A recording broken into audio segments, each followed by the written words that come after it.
Olá, pessoal. Bom dia para vocês. 7 horas, um minutinho. Hoje é dia 7 de novembro de 2024. O mundo não acabou. Todo mundo ainda pasmo com a expressão, né, eleitoral da vitória do Trump lá. Vitória por um lado, retrocesso por outro, porque o mundo vai andar de marcha ré. Não sei se a gente pode considerar uma vitória, se bem que para ele lá é uma vitória, né? Afinal de contas, ele teve uma votação muito maior do que ele mesmo previa, do que seus próceres lá previam.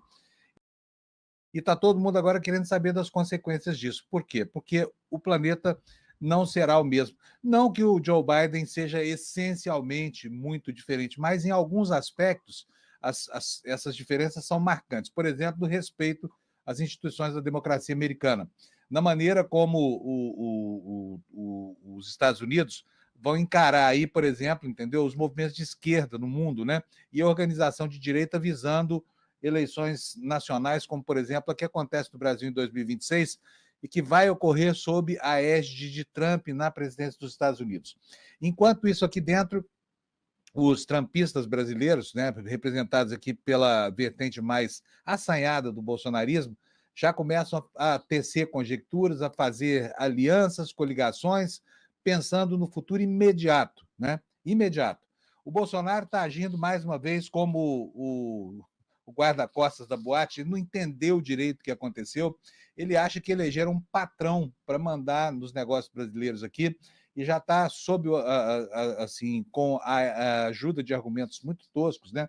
Querendo resolver a sua situação pessoal. Tudo que importa para o Bolsonaro hoje é o próprio Bolsonaro. A primeira coisa que ele quer resolver é convencer o Xandão a devolver para ele o passaporte. Por isso ele está tecendo assim uma teia de relações para tentar convencer o ministro do Supremo de que ele sim, ele precisa ir à festa do homem mais poderoso do planeta. E até com uma certa arrogância, que lhe é peculiar, ontem ele falou, mas vai negar isso para o homem mais importante do planeta? A gente não sabe se ele estava se referindo ao Trump ou se estava se referindo a ele mesmo, porque, né, a imodéstia do Bolsonaro é algo impressionante. E enquanto o mundo começa a tentar entender, a perscrutar o futuro imediato, estabelecer cenários, enfim, entender como é que vai ser daqui para frente, que tipo de risco traz a eleição de Trump para as democracias ocidentais, por exemplo, uma questão que está em aberto. Aqui no Brasil, o Copom presenteou os bancos com mais 0,5% na taxa de juros, voltamos a 11,25%. E qual é a desculpa dessa vez para engordar o lucro dos banqueiros, que é para isso que serve aumentar a taxa de juros do Brasil? A desculpa foi que a situação nos Estados Unidos está instável, sabe? Não se pode prever o que vai acontecer lá. Só o Banco Central, né? Por decisão unânime. Portanto, quem espera que na gestão Galípolo isso mude, pode tirar o cavalinho da chuva. Não vai mudar. Não vai mudar. O Copom de ontem é o Copom do Galípolo. Pode não ser o Banco Central ainda presidido por ele, presidido pelo Campos Neto.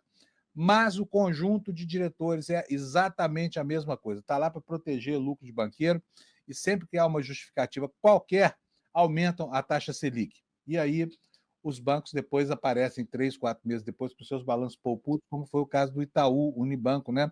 Essa semana que publicou aí um balanço trimestral do trimestre passado, em que o lucro foi de 10 bilhões e 700 milhões de reais, 10 bilhões, crescimento anual de 18%. Qual é o negócio na economia brasileira que cresce 18% ao ano?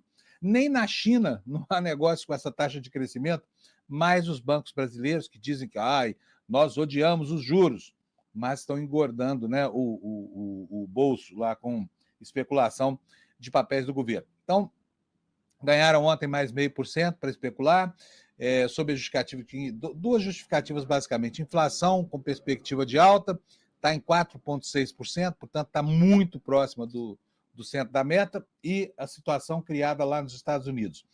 Ao mesmo tempo, se prevê aí, todo mundo está dizendo que vai haver uma valorização do dólar, porque afinal de contas, olha só que paradoxal, o Trump tem um programa de investimentos que vai gerar inflação nos Estados Unidos. Com inflação nos Estados Unidos, o Banco Central americano tem que aumentar os juros. Aumentando os juros, há uma maior atratividade do capital especulativo global que deixaria o país como o Brasil e outros para arrumar na direção da segurança, né, oferecida lá pelo Tesouro Americano. Enfim, é isso. Lula aqui no Brasil as voltas ainda com o pacote de corte de gastos. Ontem ele chamou a responsabilidade de outros agentes que estavam passando ao largo da discussão, só mesmo como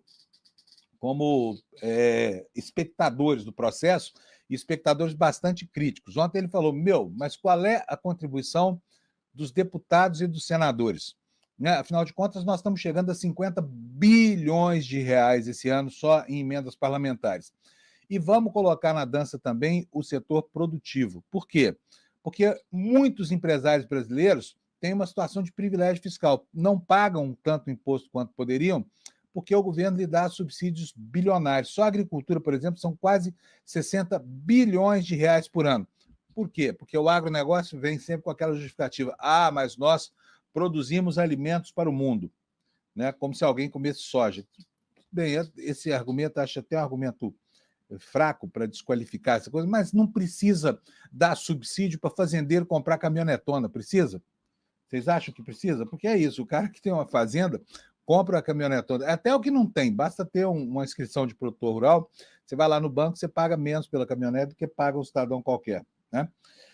Bom, é isso, gente. Vamos começar o programa aqui, vamos começar o noticiário. Quero começar, como eu faço todo dia, pela previsão do tempo. Antes, eu só quero dar bom dia para os primeiros que apareceram aqui na nossa área de chat. Luiz Cláudio Fazenda, lá de Passo Fundo. Para quem mais? A Márcia Lourão, dando bom dia. RC Moedas, Sandra da Costa, Márcia Leão. Quem mais? Um monte de gente aqui chegou bem cedinho aqui, antes do programa começar. A Márcia Feliciano, a Márcia Lourão. Hoje, Márcia é o nome que está bombando aqui na nossa área de chat, hein? Laura Pimenta, Douglas Mascaro, lá de Mogi das Cruzes, Eudes de Paula e todos vocês que chegaram aqui cedinho para acompanhar comigo essa visão panorâmica sobre o noticiário. Digo para vocês de novo que eu estou aqui hoje pelo penúltimo dia desse período, porque o Leandro Demore continua de férias, né? Sorte dele. E eu estou aqui no lugar dele cobrindo essa vacância, mas na segunda-feira o Demore já está por aqui reassumindo este programa, que é o programa do Demore. Vamos lá, gente. Vamos começar com a meteorologia. Como é que vai ficar o tempo hoje? Está aí o mapa do Instituto Nacional de Meteorologia. Nós vamos ter sol apenas nessa faixa amarela que se estende do leste de Roraima até o estado de Sergipe, com chuvas podendo ocorrer no litoral do Ceará e do Rio Grande do Norte. E nós temos depois chuvarada em toda a região central do Brasil. Nessa área verde mais clara vai chover menos, mas no centro e leste no centro e no oeste do Amazonas tem chuvarada, assim como em todo o estado de Goiás, sul de São Paulo, Paraná. Para essas regiões tem inclusive um alerta de temporais do INMET. Eu vou mostrar para vocês aqui na tela, vocês possam saber exatamente de onde é que vem o maior risco de haver aí problemas com a meteorologia. Está aqui, olha. É nessa faixa aqui, olha, no centro de Mato Grosso, ocorrência de tempestades, no litoral sul do estado de São Paulo e também no norte do Rio Grande do Sul. Aí pode ocorrer chuvas de até 100 milímetros e ventania com ventos de 60 a 100 km por hora, que nos diz o Instituto Nacional de Meteorologia. Isso posto, vamos começar com o noticiário? Vamos começar com o noticiário. Vou colocar para vocês aqui na tela a primeira informação do dia. O que vai acontecer, o que está acontecendo lá nos Estados Unidos? Vamos começar por aí. Ontem, ao contrário do que aconteceu nas eleições passadas, a adversária do Trump nos Estados Unidos, a Câmara, resolveu cumprimentá-lo, uma atitude cordial, né, que é uma atitude muito importante para a reafirmação da democracia, ao contrário do que fez o Trump na última eleição, quando ele ficou o tempo inteiro criando problemas, pedindo recontagem de voto, pedindo, inclusive, fraude clara de votos na Geórgia, lá queria achar 1.800 votos para poder reverter o resultado e permanecer na Casa Branca. Aí a gente vê a diferença de comportamento entre republicanos anocratas, né, que são aqueles que tentam torpedear a democracia a partir dos pressupostos da própria democracia, e os democratas, olha aí, republicanos torpedeiam, tripudiam, querem massacrar o sistema eleitoral americano e o brasileiro também, quando chega a hora da nossa eleição aqui. Sempre que perdem uma eleição. Os democratas não fizeram isso. Tá aí, olha, manchete do ICL Notícias, Câmara discursa pela primeira vez, reconhece a vitória de Trump. Segundo ela, resignada, aí precisamos aceitar. Vou ler um trechinho da matéria para vocês. Kamala Harris reconheceu a vitória do candidato republicano Donald Trump em sua primeira aparição pública desde o fechamento das urnas. Diante de uma multidão de apoiadores, a vice-presidente discursou na Universidade Howard, sua alma mater, em Washington, onde ela escolheu acompanhar a apuração. Ela disse o seguinte: meu coração hoje está repleto de gratidão, de confiança que vocês depositaram em mim e de amor pelo nosso país. Estou muito orgulhosa da corrida que fizemos e da maneira como a fizemos, disse Kamala. Sei que este não foi o resultado que nós imaginamos, nem o resultado pelo qual lutamos, mas nós precisamos aceitá-lo, disse ela com a voz embargada. A democrata, segundo o site do ICL, também defendeu a importância de uma transferência pacífica de poder. E aqui, aspas para ela de novo. Embora eu concorde com esta eleição, não concordo com a luta que impulsionou essa campanha, a luta pela liberdade, pela oportunidade, pela justiça e pela dignidade de todas as pessoas. Então está aí o cumprimento de Kamala Harris ao vencedor dessa eleição, vencedor tanto no colégio eleitoral quanto no voto popular, porque, ao contrário do que aconteceu nas duas outras eleições, nas duas últimas eleições, né, 2016 e 2020, aqui, quem teve maioria dos votos populares teve também sucesso no colégio eleitoral. Né? É estranho esse sistema nos Estados Unidos, né? Você sabe que tudo isso acontece porque lá cada estado tem uma regra eleitoral e todos eles têm autonomia para definir como é que é feita a votação e os critérios para apuração. Alguns estados, 2 deles, distribuem proporcionalmente os delegados pelo número de votos e todos os demais, quem vence a eleição por um voto que seja, acaba levando todos os delegados em um sistema que se chama winner take all.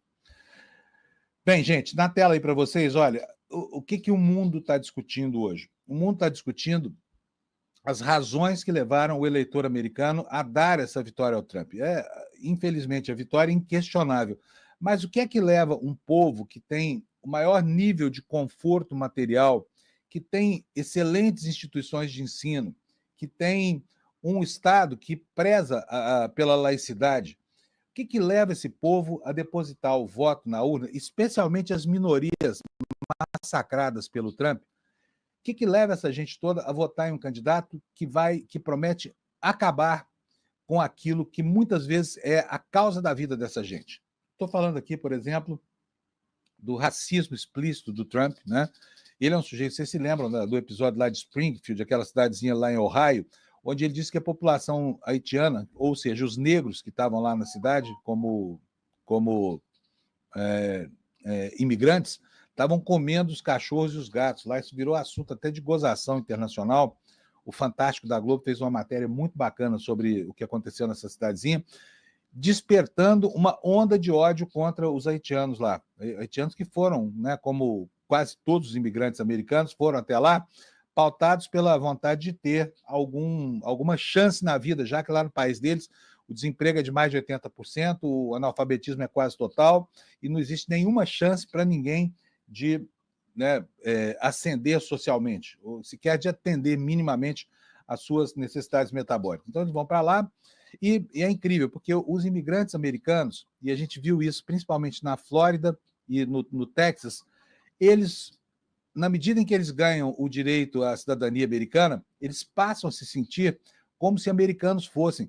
Eles esquecem que entraram nos Estados Unidos atravessando um rio, fugindo da polícia, sujeitos a todo tipo de humilhação, e passam a pretender que o Estado norte-americano feche essa possibilidade para os semelhantes dele. Ou seja, ele passa a pensar com a cabeça do opressor, embora ele próprio seja um oprimido. Isso aconteceu entre várias comunidades, inclusive entre os latinos que estão lá na Flórida, são mais de 600 mil, que, ao que tudo indica, votaram maciçamente em Trump. Então, mas a imprensa no mundo está tentando especular para entender exatamente essa coisa toda, né? Talvez valesse ao Gessé Freire uma temporada lá nos Estados Unidos para estudar o pobre de direito americano, né? Pobre de direito americano, que é um fenômeno muito parecido com o que aconteceu aqui no Brasil. É um fenômeno global, digamos assim, essa guinada à direita do planeta. Mas vamos pegar essa matéria aqui da Folha de São Paulo, porque olha aqui, ela mostra para a gente que o voto negro em Câmara, foi maioria, né? Só 12% dos negros não teriam votado, segundo um levantamento da BBC que eu vou mostrar para vocês daqui a pouco. Então, o que aconteceu? Olha só, embora esse voto tenha sido majoritário, né, em relação ao passado, ele diminuiu. Diminuiu porque aumentou a abstenção e diminuiu porque os negros votaram menos na candidata democrata mesmo. Muita gente votou no candidato republicano, por mais paradoxal que isso possa parecer. Vou ler para vocês aqui a matéria da Folha de São Paulo. O segmento passou a votar em massa em democratas em 1964, mas para acadêmicos a questão racial não pode ser analisada isoladamente. Então vamos lá ver o que diz a Folha de São Paulo sobre esse fenômeno. O Partido Democrata perdeu eleitores negros nas 3 últimas eleições presidenciais. Em 2016, preste atenção a esse número, teve 92% dos votos nesse eleitorado. Em 2020, foram 90%. E agora, em 2024, conforme o levantamento, entre 85% e 82%. Né? E por isso, esse seria um dos fenômenos que ajudaram a construir o cenário da derrota de Câmara para o Trump. Trata-se aqui, segundo o jornal, de um percentual do eleitorado negro norte-americano que oscila aqui, ó, entre 83% e 95% desde 1964. Naquele ano, os eleitores negros abandonaram em massa o Partido Republicano para eleger o presidente Lyndon Johnson, com 94% dos votos. Não é coincidência que 64 tenha sido o ano da aprovação da Lei de Direitos Civis, assinada por Johnson, que assumiria a presidência depois do assassinato do Kennedy em 1963. Essa lei acabava com a discriminação de raça, de cor, de religião ou de origem nacional, né? Hoje estão em voga novamente, garantindo direitos iguais de voto. Com isso, permitiu o registro de eleitores negros, incrementado pela Lei do Direito ao Voto de 1965. Desde então, é uma parcela tida como garantida pelos candidatos democratas. Grande parte da erosão no apoio de eleitores negros à Câmara e seu partido, apontam analistas, é motivada por uma percepção cada vez mais forte de que os democratas não cumpriram as suas promessas. Ainda a larga vantagem democrata entre eleitores negros foi reduzida tanto entre homens quanto entre mulheres desde 2016. Naquele ano, a vantagem de Hillary sobre Trump foi de 90 pontos percentuais entre mulheres negras e 69 pontos percentuais entre os homens. Agora, quero mostrar para vocês, deixa eu tirar essa notícia da tela aqui, eu vou mostrar para vocês aqui um levantamento que foi feito pela BBC, está aí na tela, que tenta entender, de acordo com a estratificação social americana, o que foi que aconteceu nesta eleição. Esse primeiro slide aí é o slide da divisão por sexo. Obviamente que isso aqui tudo é produto de pesquisa feita na boca da urna, né? Então, vamos lá, olha, as mulheres, pelo que se pode ver, as mulheres, essa linha de baixo, azul e vermelha, elas votaram muito mais na candidata democrata do que os homens, 54 a 44. Já os homens, entre homens, essa curva se inverte. 54% votaram em Trump e 44% só votaram na Kamala Harris. Então, vocês podem ver que as mulheres, por óbvio, né, porque elas têm sido assacadas pela misoginia dessa direita americana, elas perceberam esse movimento e, assim como no Brasil, votaram mais à esquerda e num percentual muito expressivo, de 10% em um caso e em outro, entre mulheres e homens, né? 54 a 44 e 44 a 54. Vamos ver agora a divisão por idade, né? Vamos ver aí, quem mais votou na candidata democrata? Primeiro de tudo, os jovens, 55%, até 29 anos, contra 42% de Trump. Depois, os velhinhos, a minha geração, 50% a 49%, já quase no limite do empate aqui, né?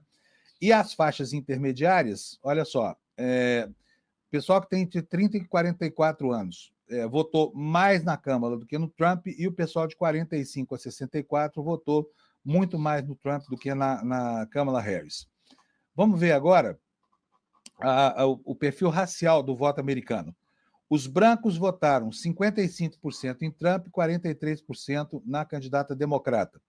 Os negros, olha aqui, segundo o levantamento da BBC, 12% votaram. É algo que eu, sinceramente, não consigo entender. O que levaria um negro a votar num candidato de direita, muito mais num candidato que nunca fez questão de esconder o seu racismo, né, que é o caso do Trump. E 86% dos negros, como era de se esperar, votaram na Kamala Harris, e aqui a gente faz a observação de que esse percentual, que já foi de mais de 90%, foi decrescendo ao longo do tempo. Os latinos votaram 45% em Trump e 53% na candidata democrata. Os asiáticos, 56% para os democratas, 38% para os republicanos, e as outras etnias, 53-43. Vamos ver agora. Não, esse aqui não. Esse aqui eu vou tirar da tela por enquanto, porque isso aqui eu preparei para um outro comentário que eu vou fazer daqui a pouco. Então, vocês veem aí que, apesar de todos os estigmas, né, e dos estereótipos sustentados ao longo da campanha, o Trump conseguiu aumentar o seu número de votos entre candidatos que são aí integrantes de minorias que vêm sendo historicamente massacradas pela direita americana. Agora, as consequências aqui para nós no Brasil, elas já começaram a acontecer também. A primeira delas, mais estridente e visível, é a luta do Bolsonaro para conseguir ter o passaporte dele de volta, porque o inelegível está com o passaporte pendurado lá pelo Xandão. Ele quer porque quer ir à festa lá do Trump e, olha só, já começa a articular, inclusive, usando, né, o que aconteceu nos Estados Unidos como combustível para impulsionar a campanha dele pela anulação das condenações, não só a inelegibilidade que ele já sofreu, como as próximas que ele deverá sofrer, que podem também impedi-lo de disputar a presidência da República em 2026. O que ele disse, segundo a Folha de São Paulo? Bolsonaro diz que vitória de Trump é um passo importantíssimo para a sua volta ao Planalto. E cita, gente, olha onde é que ele foi desenterrar o vice dele, o Temer. O Temer, você se lembra do Temer? O Temer que abriu a porta para o bolsonarismo, exatamente. Olha, vai ser bom se o Bolsonaro tiver o Temer como vice, hein? As pessoas vão se lembrar direitinho de quem é esse Temer. Mas vamos lá, o que diz a matéria aqui da Folha de São Paulo? Jair Bolsonaro afirmou nesta quarta-feira considerar que a eleição de Donald Trump à Casa Branca é um passo importantíssimo para o seu sonho de disputar a eleição de 2026 e voltar ao Planalto em 2027. Aspas.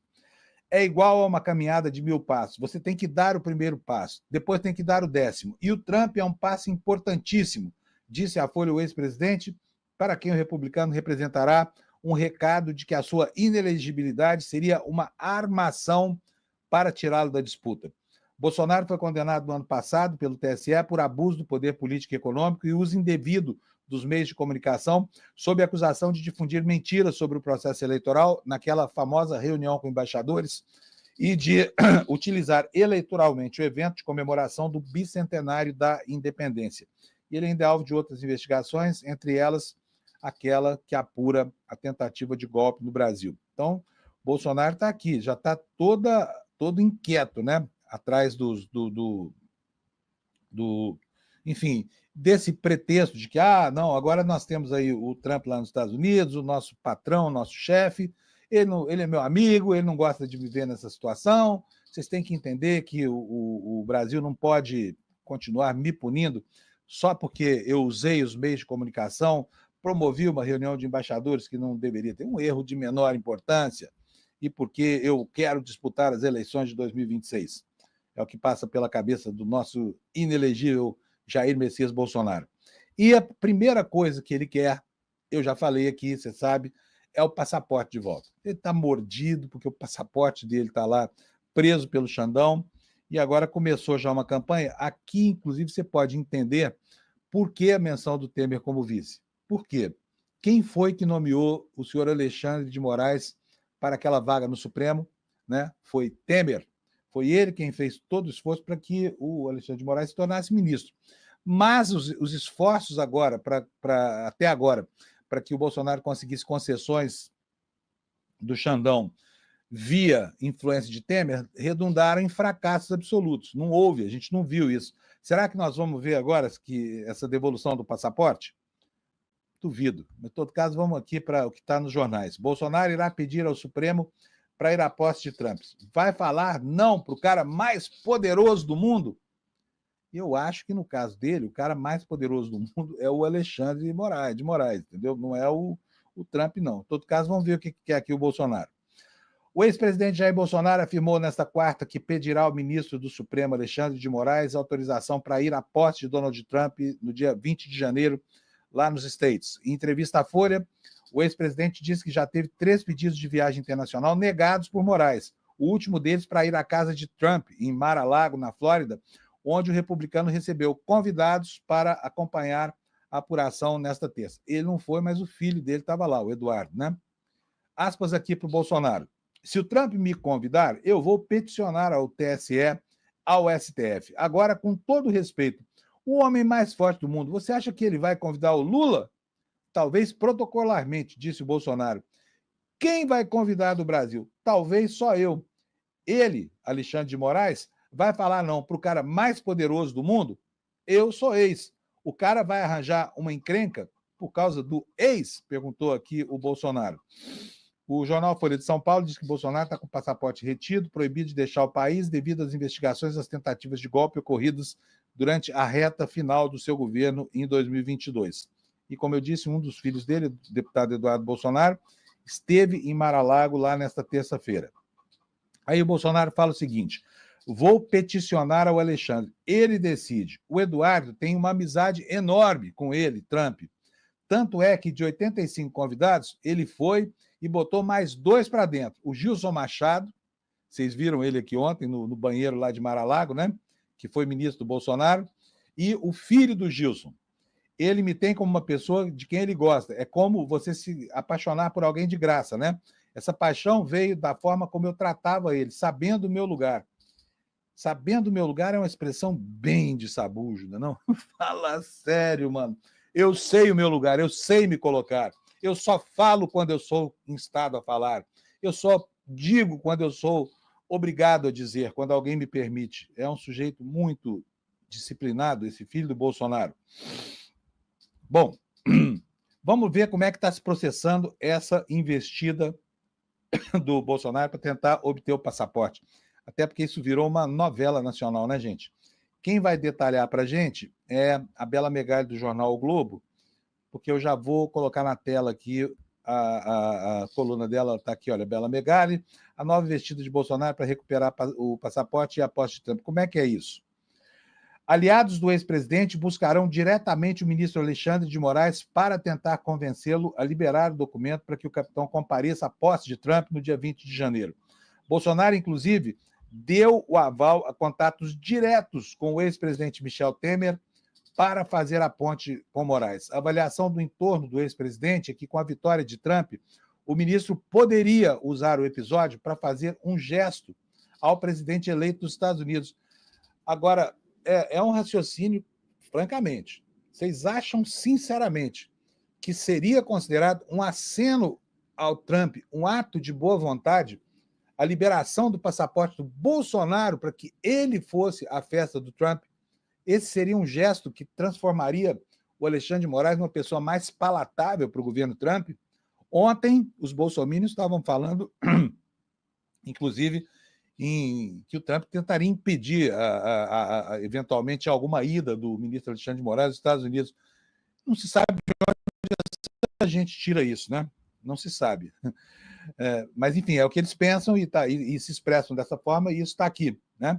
Até o momento, os ministros não veem uma mudança de cenário, assinala aqui o jornal o Globo, que possa favorecer o ex-presidente.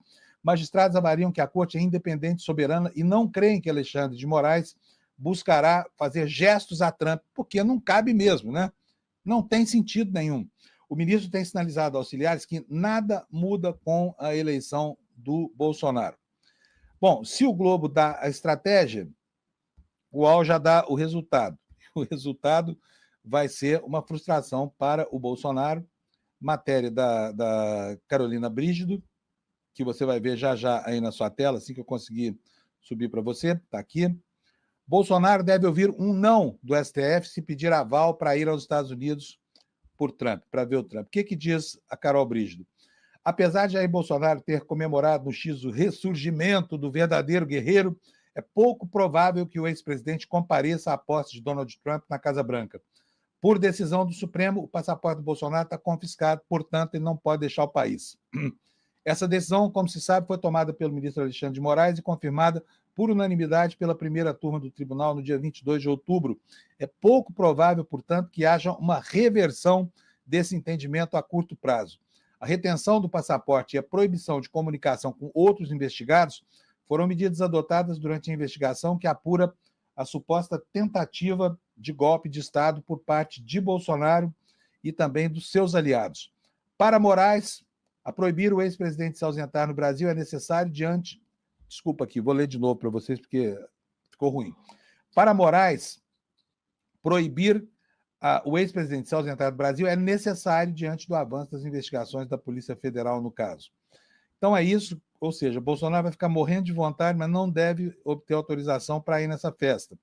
E aí os bolsomínios desse país vão transformar essa negativa em algo, né, para vitimizar mais ainda o Bolsonaro. Agora, é preciso lembrar aqui para vocês, e eu faço isso com muita tristeza, que o Lula, quando estava preso, não conseguiu do Toffoli a autorização para ir ao velório do irmão. Né? Se o Supremo, de repente, libera o Bolsonaro para ir numa festa, abrindo uma exceção nessas medidas cautelares, ele vai estar se desmoralizando a si mesmo. Não tem cabimento permitir a ele dizer, não, tem uma festa lá nos Estados Unidos, então deixa o cara aí. Aí acaba o risco de fuga, acabam todas as justificativas, a conturbação da ordem pública, tudo aquilo que o Bolsonaro tem provocado por causa de uma festa, sabe? Uma festa de um protocolo a ser cumprido lá nos Estados Unidos. Chega à beira do ridículo pensar que isso pode acontecer no Brasil, tá? E o Supremo Tribunal Federal, é óbvio que todo mundo já está vendo aí que vai aumentar a pressão sobre o Tribunalzão Constitucional do brasileiro, o Supremo Tribunal Federal, o Tribunalzão Constitucional brasileiro. E você acha que vai acontecer alguma coisa em função disso? Obviamente que vai haver muita reclamação, posts envenenados no Twitter, os mais engraçadinhos vão continuar tentando tripudiar a biografia dos ministros, enfim, fazer aquelas jogadinhas que a gente já sabe e que tem terminado mal para eles, né? Mas espera-se um aumento da pressão, tá? Então, esse aumento da pressão no plano da opinião pública já começa a acontecer. Está aí matéria da Letícia Casado para o UOL, dizendo que o Supremo espera mesmo a pressão dos Estados Unidos sobre Trump, mas já projeta o efeito Musk. O que é o efeito Musk? O efeito Musk é aquilo que aconteceu quando o cabo eleitoral mais graduado de Donald Trump, o Elon Musk, resolveu peitar as decisões da Corte Brasileira e quebrou a cara, né? E se deu mal. O que diz a matéria do UOL? Ministros do Supremo dão como certo que o novo governo de Donald Trump vai fortalecer o discurso de parlamentares brasileiros e americanos alinhados com o bolsonarismo e que isso deve resultar em novas ofensivas contra a Corte.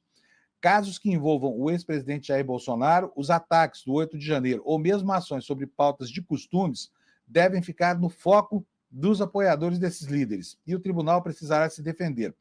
No entanto, afirmam, a retórica não vai impactar a conduta do judiciário brasileiro. Aspas, Elon Musk pressionou e perdeu no caso do X, resume um magistrado. Ao longo de 5 meses, o bilionário americano descumpriu ordens do Supremo referentes ao antigo Twitter. Quando a plataforma foi suspensa no país e as contas de outra empresa do grupo foram congeladas, aí o Musk atendeu as determinações. Aí ele entendeu onde o sapatinho dele apertava aqui no Brasil e ficou caladinho e cumpriu tudo. Congelou os perfis que ele se recusava a congelar, pagou as multas, enfim, e pediu encarecidamente desculpas ao Supremo, né? Nomeando, inclusive, um representante legal no Brasil, cujo país em que ele havia fechado o escritório, sob a alegação de que não iria mais cumprir, não havia mais quem pudesse ser pressionado pela justiça brasileira para que o X cumprisse as suas ordens, as ordens do Supremo. As decisões foram proferidas por Alexandre de Moraes e referendadas por seus colegas. A postura do ministro no caso do X é usada como referência para eventuais ataques de trumpistas e bolsonaristas. Aqui, nesse parágrafo, a reportagem afirma o seguinte, olha, nos bastidores do tribunal, o entendimento é de que a Corte vai precisar pautar rapidamente a discussão de casos polêmicos em plenário para que as decisões não fiquem personificadas em um único ministro e tenham um caráter mais institucional. Além do próprio Musk, parlamentares do partido de Trump também tentaram fazer pressão sobre ministros do Supremo Em meio à confusão provocada pelo empresário, 2 congressistas apresentaram um projeto para barrar a entrada de Moraes nos Estados Unidos. E a avaliação da corte, encerra aqui a reportagem, é de que os ataques devem ficar restritos a pautas de apelo populista, sem interferir em questões pragmáticas como a relação comercial entre os dois países. Posição semelhante à de diplomatas ouvidos pela coluna, que vem a estabilidade, uma estabilidade nas relações comerciais entre Brasil e Estados Unidos no próximo governo. Olha, com relação aos processos do Bolsonaro, porque existe aí toda essa pressão, deixa eu tirar aqui, essa pressão pela anistia do Bolsonaro, que, como vocês veem, nessas primeiras horas aqui, todo esse movimento aí ficou a cargo mesmo do próprio Bolsonaro. Não há ainda uma adesão maciça a essa tese lá por parte da direita, nem no PL, nem nos movimentos mais extremados à direita. Por enquanto é só o Bolsonaro falando, mas é natural e previsível, né, que esse embate seja travado no contexto do Supremo Tribunal Federal. Para quê? Para criar uma pressão política que permita, se não... Opa, isso aqui não, errado. Que permita anistiar Bolsonaro dos crimes que ele cometeu, e anistia é uma coisa que só se concede uma vez que haja condenação, que não é o caso do Bolsonaro. A Folha de São Paulo traz essa matéria aí com a manchete: Supremo vê a volta de Trump sem efeito para o Bolsonaro em processo, mas um embate maior lá no Congresso. E o que diz a reportagem? Que os ministros do Supremo afirmaram ontem, reservadamente, que a volta do Trump não vai ter efeito no judiciário em relação às condenações de inelegibilidade impostas ao Bolsonaro, nem sobre as investigações já avançadas, como a que trata da trama golpista que culminou com os ataques de 8 de janeiro. A propósito disso, o superintendente, o diretor da Polícia Federal, já anunciou que pretende encerrar o inquérito agora em dezembro, e aí ficamos todos aqui na espera do Procurador-Geral da República, né? Que até agora tem empurrado o problema lá para frente e ainda não disse se vai... Enfim, não disse até porque o inquérito não chegou às mãos dele ainda, concluído. Mas ele que tem que apresentar a denúncia. E Gonê é um sujeito que não tem muita pressa, né? Então nós vamos ficar esperando pela velocidade do Procurador-Geral da República para ver qual será o futuro de Bolsonaro. E tudo depende primeiro do Procurador-Geral da República. Antes mesmo da vitória de Trump, diz aqui a Folha de São Paulo, bolsonaristas e o próprio Bolsonaro já vinham se articulando para incluir o perdão no projeto que tramita na Câmara e que, por hora, só trata da anistia aos que participaram dos ataques à Praça dos Três Poderes. Antes de dar sequência ao noticiário, eu vou parar essa tela aqui e eu tenho um recado aqui para vocês. No dia 14, aqui no ICL, nós vamos ter uma aula do Eduardo Moreira, que é um craque, explicando para as pessoas como o storytelling, como contar uma história bem contada pode emulsificar as vendas na internet. Está aí para vocês aí o card desse evento. Dia 14 de novembro, quinta-feira, não essa aqui, na semana que vem, às 8 horas da noite em ponto. O nome da aula é O Segredo das Vendas e da Persuasão. Como construir histórias que engajam e convencem, com o próprio Eduardo Moreira. Então, eu digo a você que reserve, caso você tenha alguma pretensão de conhecer melhor esse universo que surgiu do novo comércio eletrônico, que você vá assistir a aula com o Eduardo. Como você sabe, é um craque, né? Enfim, e você pode aproveitar o know-how, a expertise dele para impulsionar também o seu pequeno negócio, o seu site, o seu comércio eletrônico, tá? Para isso, basta você ir ao seu navegador e digitar lá na barrinha de endereço, despertaicl.com.br, despertaicl.com.br, e você vai ter lá um formulário onde você vai... É um processo muito simples, você vai se inscrever e vai garantir a sua presença nessa aula magna aqui, que acontece no dia 14 de novembro, quinta-feira, às 20 horas, é de graça, tá? É de graça, não paga nada. Então está dado o recado aqui, e lembrando ainda, né, do troféu iBest. Se você quiser nos dar o privilégio de sermos apontados como o melhor veículo de informação da internet, o Eduardo Moreira, o Calejon, como melhores comentaristas de economia e de política, então você vai lá no site do iBest e vota no nosso querido ICL, tá bom? Vamos voltar para o noticiário, então? Vou colocar aqui na página para vocês agora uma matéria do Jamil. Por quê? As consequências, a gente está falando de consequências aqui no Brasil, Mas vocês imaginam que o Brasil está na periferia da órbita de influências do Trump e, portanto, sujeito perifericamente àquilo que vai acontecer. Mas e lá nos Estados Unidos? Né? Nos Estados Unidos, os Estados Unidos vão sofrer um bocado, porque o apreço do Trump pela democracia americana é zero, como se viu no final do mandato dele, né, com aquela coisa toda da invasão do Capitólio, enfim, as palavras golpistas dizendo que ele não iria deixar a Casa Branca, só sairia de lá morto. Enfim, tudo isso aí desafiando uma tradição que tem quase 300 anos, e tradição essa que construiu, né, a maior democracia ocidental em todos os aspectos, e o nosso modelo de democracia aqui, por mais falho que seja. Agora, tudo isso começa a entrar em xeque. Por quê? Porque é poder demais na mão desse homem que não tem nenhum tipo de afeição pela democracia e não tem nenhum compromisso com ela, não fez nenhum compromisso com essa democracia, com as minorias que ela faz, com nada, com nada. Então, olha, o Jamil Chad, hoje também no UOL, está aqui a carinha do Jamil, nos traz esse texto. Olha, com superpoderes, Trump vive uma profecia e testará os limites da democracia americana. O que o Jamil... Depois você vai lá no site do UOL e lê o artigo dele inteiro. Eu vou ler um trechinho aqui para você, tá? Quando Donald Trump assumir o poder em 2025, ele retornará à Casa Branca não apenas com um mandato reforçado por uma ampla vitória no voto popular, mas também com o controle do Senado americano e possivelmente com uma maioria na Câmara dos Deputados. A presidência dele, portanto, testará a própria democracia e a capacidade das instituições tem de barrar uma concentração de poder que ameace o Estado de Direito e a República. Não por acaso, em seu discurso reconhecendo a derrota, Kamala Harris fez um apelo aos americanos para manter a lealdade à Constituição americana e não a um presidente.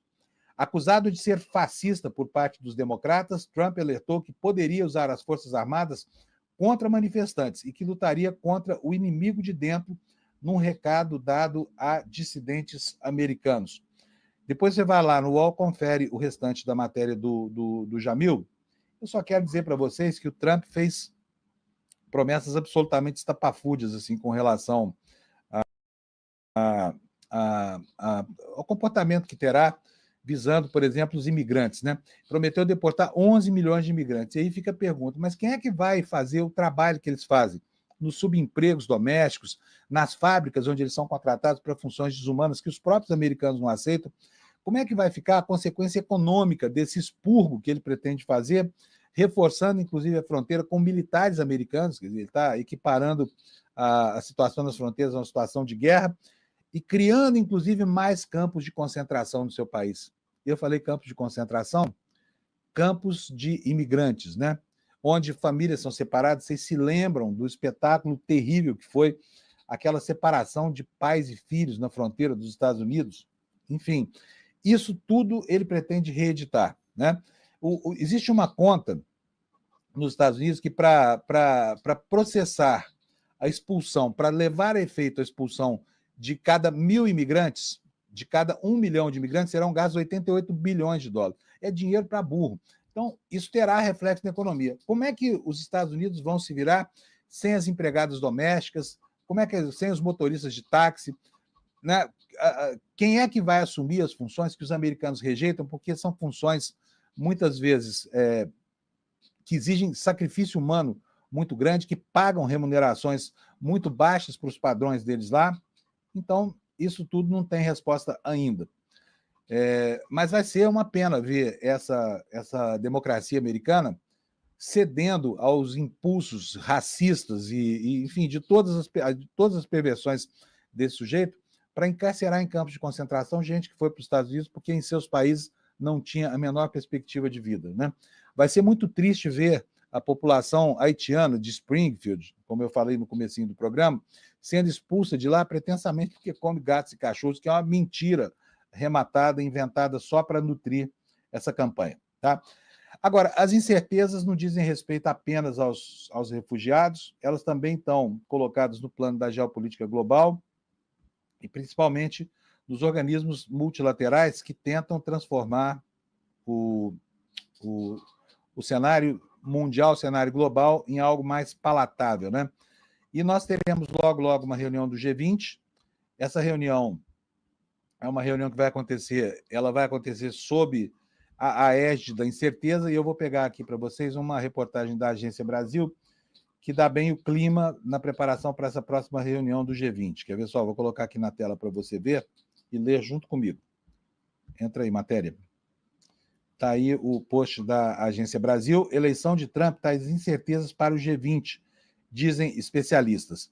A eleição de Donald Trump para a presidência dos Estados Unidos, às vésperas da cúpula do G20, traz incertezas sobre o cumprimento das decisões que serão pactuadas entre as maiores economias do mundo, de acordo com especialistas entrevistados pela Agência Brasil. Ao longo do último governo, Trump não deu prioridade a espaços de discussão internacional e chegou até mesmo a retirar os Estados Unidos, por exemplo, do Acordo de Paris sobre mudanças climáticas. A cúpula do G20 representa a conclusão dos trabalhos conduzidos pelo país que ocupa a presidência rotativa do grupo neste ano, o Brasil. É o momento em que chefes de Estado e de governo aprovam os acordos negociados ao longo do ano e apontam os caminhos para lidar com desafios globais. A cúpula será em 18 e 19 de novembro, lá no Rio de Janeiro. Apesar de ainda ocorrer sob a presidência norte-americana de Joe Biden, os acordos firmados deverão ser cumpridos pelo país sob a liderança de Trump. Aspas. Isso é algo que preocupa o mundo inteiro, porque a economia dos Estados Unidos ainda é a maior do mundo, diz o pesquisador Vitélio Brustolin, da Universidade de Harvard. De acordo com ele, as propostas que estão sendo discutidas pelo G20 para o meio ambiente, combate à fome e taxação de grandes fortunas, com a vitória de Trump, serão esvaziadas. Portanto, no ambiente do G20, nós já tivemos aí uma mudança no clima, nas expectativas, né? E aqui no Brasil, essa vitória do Trump também está gerando consequências na seara da política, né? Especificamente, vou falar aqui do Partido dos Trabalhadores, que vive lá agora uma debacle interna, motivada por essa necessidade de cortar gastos aí, que deve ser resolvida nesta semana. Sobre isso, sobre essas escaramuças internas lá do PT, você vai ver na sua tela aí agora uma reportagem do UOL, cuja manchete afirma que a vitória de Trump vira um novo motivo de divergência entre Haddad e Gleisi sobre os cortes de gastos, né? Assunto que vai estar na ordem do dia hoje lá em Brasília. Diz aqui o jornal, a repercussão da vitória de Trump nos Estados Unidos expôs mais uma vez divergências entre a equipe econômica e a cúpula petista sobre o rumo da política econômica do governo Luiz Inácio Lula da Silva. Enquanto o ministro Haddad falava em cuidar da casa, expressão entendida como defesa da austeridade fiscal, a presidente do PT, Gleisi Hoffmann, dizia que as necessidades do povo não cabem dentro da agenda neoliberal. Na manhã desta quarta-feira, Haddad foi o primeiro na esplanada a comentar o resultado da eleição do Trump. Ele aproveitou a fala para dizer que o Brasil tem de cuidar das finanças, cuidar da economia para ser o menos afetado possível, qualquer que seja o cenário externo. A declaração ocorreu no momento em que, sob pressão do mercado, o governo prepara o famoso pacote de corte de gastos para conter a trajetória da dívida pública e manter o equilíbrio fiscal com a sobrevivência do arcabouço fiscal sem ajustes em despesas obrigatórias. A regra fiscal está ameaçada. E também na direita brasileira, na direita e na esquerda brasileira, né, essa vitória já está sendo também metabolizada. E aí diz que nós vamos tratar agora consequências políticas aqui da vitória do Trump. Está aí matéria do Globo. Não está, não. Vai entrar agora. Está aí. Vitória de Trump inspira a direita no Brasil e acende alertas no governo Lula de olho em 2026, porque obviamente que isso aqui vai ressoar lá na frente, né, quando chegar a hora de Lula tentar renovar o seu mandato.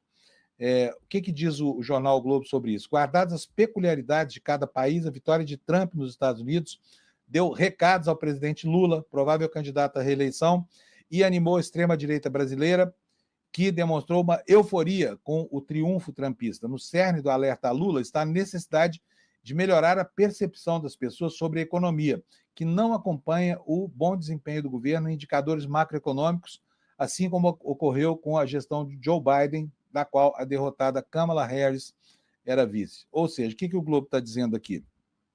Que o governo brasileiro está sofrendo o mesmo fenômeno lá dos Estados Unidos porque não tem capacidade de transformar os fenômenos da economia em algo perceptível para a população. E isso vai acabar provocando uma corrosão do capital eleitoral do Lula lá em 2026. A gente sabe, tem criticado bastante a comunicação do governo, porque é uma comunicação arcaica, ela não consegue sequer fazer uma live para o Lula falar com o país, ela não consegue mostrar para a população o que significa esse quase pleno emprego, o que significa a inflação de novo sob controle, e o noticiário também acaba sendo obscurecido por uma discussão pautada pelo mercado financeiro para favorecer só seus próprios interesses, né? E isso acaba construindo certos consensos políticos que são dificílimos de digerir. Esse ambiente do corte de gastos é um ambiente que deve dominar a agenda política e econômica durante o dia de hoje. Então, você pode ficar atento, porque isso vai, com certeza, criar fatos hoje no noticiário, tá? Já está criando, tanto que eu vou mostrar aqui para vocês matéria também do jornal o Globo. Lula reúne ministros hoje e deve fechar o pacote de gastos. Fernando Haddad afirmou nesta quarta que havia apenas 2 pendências. O que diz o Jornalão do Rio? O presidente Luiz Inácio Lula da Silva reúne nesta quinta ministros do governo e deve fechar o pacote de corte de gastos que está sendo discutido no Executivo há semanas. Na noite de ontem, o ministro da Fazenda, Haddad, disse que as medidas também podem ser apresentadas aos líderes do Congresso amanhã. A reunião está marcada para daqui a pouco, às 9h30. Diz aqui o Haddad, tem 2 detalhes de todas as medidas para a gente fechar com o presidente amanhã. E aí ele vai decidir o procedimento em relação ao Congresso. Se ele vai querer que eu e o Rui Costa tenhamos que antecipar aos presidentes, pelo menos, o formato das medidas. Além de Lula e Haddad, participam da reunião a ministra da Casa Civil, a ministra do Planejamento, Simone Tebet, a ministra de Gestão, Inovação e Serviços Públicos, Esther Dweck. Haddad disse que são questões simples que compõem o quadro de ações que serão feitas pelo Executivo. Segundo ele, os demais ministros que comandam pastas que foram envolvidos nas discussões também concordaram com as medidas, mas teve muita gente reclamando, né? Quer ver um que reclamou? Carlos Lupe. Está no jornal o Globo hoje dizendo que se o governo cortar recursos da Previdência, ele está fora do governo, né? Então, assim, a choradeira já ganhou as capas dos jornais, tá?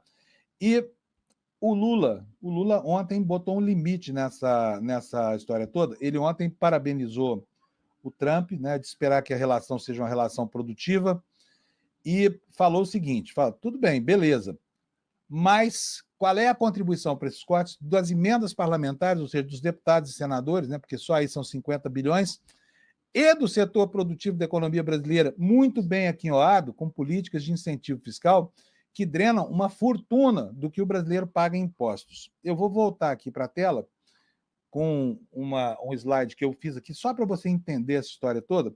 Olha só quanto custam os subsídios que o governo consegue para os empresários brasileiros. Só o Simples Nacional, né, todo pequeno empresário tem esse subsídio, custa 112,6 bilhões de reais em redução de impostos. A agricultura, 59,7, quase 60 bilhões de reais em subsídios. Rendimentos não tributáveis, 45 bilhões. Entidades sem fim lucrativo, 41 bilhões. Combustíveis, 31 bilhões. Tudo isso aqui é dinheiro de imposto e é dinheiro que vai acabar compondo esse oceano, né, de renúncias fiscais aí, que acabam comprometendo a capacidade de investimento do governo. E o Lula, muito acertadamente ontem, cobrou isso. Falou, mas escuta, espera aí. E os deputados, 50 bi. E a agricultura, 60 bi. E os que têm rendimentos não tributáveis, sabe? Por exemplo, quem ganha dividendos das empresas, todos os PJs do Brasil e todos os empresários que não pagam imposto sobre aquilo que as empresas lucram. Pagam imposto, né, muitos deles pelo Simples aí, outros por lucro presumido e outros porque pagam pouco imposto mesmo. Banqueiro no Brasil, por exemplo, não paga imposto. Vocês viram que na semana passada o Congresso Nacional abriu mão do imposto de grandes fortunas. Então está certo o Lula aqui de cobrar o empenho desses segmentos que estão aí em cima da montanha criticando tudo, né? Mas oferecendo nada. E eles têm bastante coisa para oferecer. Então nós vamos aguardar o corte de gastos aí que o governo vai fazer, esperando aqui que realmente nem é para que o Lula tenha sucesso eleitoral em 2026, não. É mesmo por piedade, sabe? Porque os pobres que ganham o BPC, que ganham legalmente e tudo mais, não podem ficar desprotegidos, né? Porque os banqueiros desse país, que já ganharam de presente ontem o aumento de mais 0,5% na taxa Selic, querem que o governo reserve primeiro o dinheiro para pagar lá os compromissos financeiros, ou seja, para eles, banqueiros, né? E aí, como o mercado é insaciável, e a questão nem é uma questão de contabilidade oficial, sabe? É uma questão mesmo de natureza ideológica, porque esse governo tem feito tudo, literalmente tudo, o que a Faria Lima pede. O que não significa de jeito nenhum que eu esteja chamando o Haddad de agente da Febraban, nada disso, ou de neoliberal, não é nada disso. Mas é verdade que o governo faz concessões, sim, aos setores mais privilegiados, e agora, nesse momento, está numa saia justa. Por quê? Porque o mercado só volta os olhos para os mais desfavorecidos, justamente aqueles que o Estado deveria proteger mais. Tá? Vocês querem ver só uma coisa na prática, como é que isso funciona?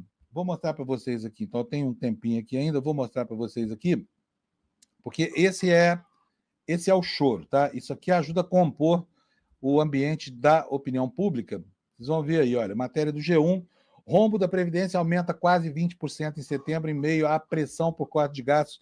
Quer dizer, a própria manchete já relaciona uma coisa e outra. Aliás, os jornais costumam falar da Previdência como se a Previdência Social fosse uma empresa, né, obrigada a dar lucro. O que diz a matéria? Que o rombo da Previdência, o déficit da Previdência de 26,2 bilhões, segundo a Rede Globo, significa que o governo gastou bem mais para pagar aposentadorias e pensões do que conseguiu arrecadar.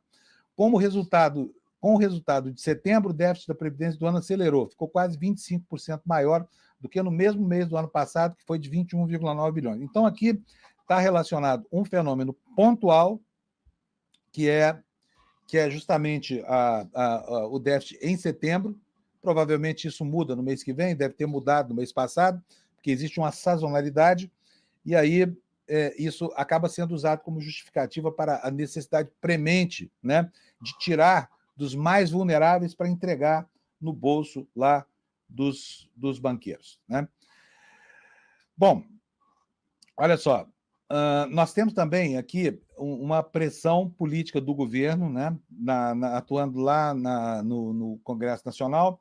Por quê? Porque o Congresso, essa semana, deve votar o seu projeto de regulação na próxima terça-feira, não essa semana, porque essa semana já está acabando, mas na terça-feira o Senado deve votar o projeto que pretensamente daria mais transparência às emendas parlamentares, e este é outro assunto na pauta do dia de hoje.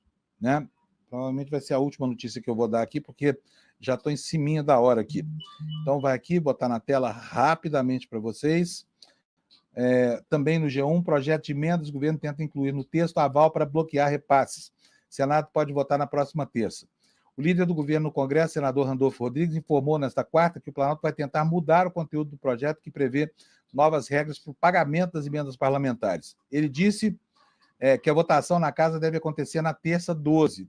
O texto foi aprovado pela Câmara no dia 5, e aí, se sofrer alteração lá, volta para a Câmara dos Deputados. O pagamento das emendas está suspenso desde agosto por determinação de Flávio Dino, do Supremo Tribunal Federal, decisão referendada pelo Pleno do Tribunalzão. Né? Apesar das entidades questionarem a efetividade do projeto na versão atual, o objetivo do texto é atender à Constituição e ao Supremo e garantir maior transparência e rastreabilidade. Tá bom? Está aqui, então, esse ambiente que vai se instalar aí nessa discussão, lá no Senado, provavelmente o governo tentando melhorar um pouco esse projeto, aumentar a transparência, não está claro ainda se ele atende plenamente esses requisitos, e vai dar muito pano para manga. Acabou meu tempo, eu quero agradecer a sua audiência e dizer para vocês que hoje foi o penúltimo dia aqui, segunda-feira o Demore vai estar de volta aqui reassumindo a cadeira dele, ele continua de férias, e é por isso que eu estou aqui. Estarei amanhã de novo com vocês às 7 da manhã, para que a gente possa fazer de novo essa explanação panorâmica sobre os temas que estão no noticiário. Bom dia para você, brigadão pela audiência, até amanhã então. Tchau. Quando eu quero convencer alguém, eu devo usar um exemplo real ou devo usar as estatísticas? Eu devo mostrar os dois lados da moeda e defender o meu, ou mostrar só o argumento que me favorece? Eu devo fazer uma fala, um discurso longo, enchendo linguiça mesmo para impressionar, que eu sei falar muito sobre o assunto, ou devo me concentrar só naquele ponto que eu quero convencer? Eu devo deixar o mais importante para falar no final da minha fala ou no começo da minha fala? Pois é, todas essas respostas e várias outras eu vou te dar na aula do dia 14 de novembro. os segredos das vendas e da persuasão. Tudo isso é ciência, é técnica, tudo isso é estudado e ensinado em universidades no mundo inteiro. É muito mais simples do que você imagina. E contar uma história da maneira correta pode, segundo Harvard, aumentar as suas vendas em até 50%. Mas também pode engajar na sua causa, pode ajudar o seu movimento. E no dia 14 de novembro, às 8 horas da noite, uma quinta-feira, a gente vai estar junto com essa aula incrível, que é a aula inaugural da 3ª turma do Empreendedor Mestre, o nosso grupo de empreendedorismo que tem feito um sucesso enorme. Um abraço e até lá!